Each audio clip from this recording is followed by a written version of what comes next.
Hello, everyone. Father Jared coming to you. And as we continue to move forward as a family of parishes, just one thing that has come up is like vision. And obviously, I talked about that at the beginning, and vision being the salvation of souls. And obviously, that's always the vision of any parish. But how do we, in particular, as St. Joseph Pillar of Families parishes, manifest, and what is our particular vision? What is our unique vision that the Lord is calling us to? Because I think so often when we think of vision, there's two mistakes that I think we can make. And the first is sometimes we confuse the vision with what we do. So like sometimes vision statements or mission statements will say something along the lines of, we do this, that, and the other. So it's like a list of different things. And it's like, okay, great, that stuff's all good. But vision's really an answer to the why. Like, why do we exist? Why does the Lord have us here? What exactly is the reason for the existence of our family of parishes?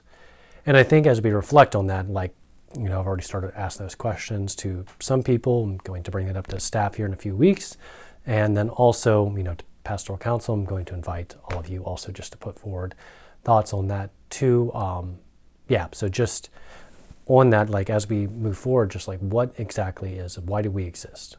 Why has the Lord called us together? Because I think, again, so often it's easy for us to say, well, the Archbishop brought us together and to grow bitter. But I think that's just, we can think of situations in life so often like that, like, why did the Lord bring me to this or do that? And, and we can all do it. But I think at the end of the day, the Lord doesn't allow anything to happen without a purpose. There's always a reason behind it.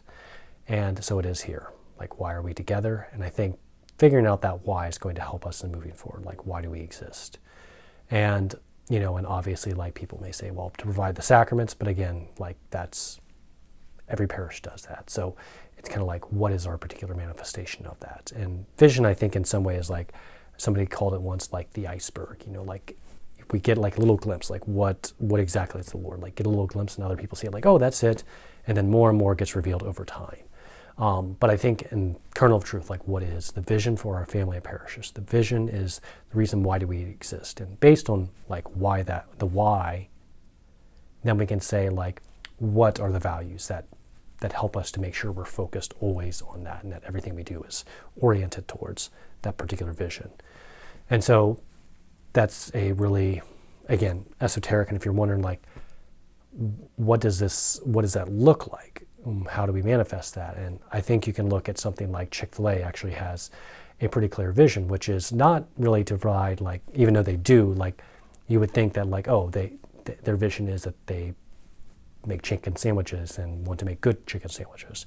And obviously that's part of what they do, but the reason for their existence is because actually it's written into it that they want to ultimately, in the end, they want to be contributing members of the communities in which a Chick-fil-A exists.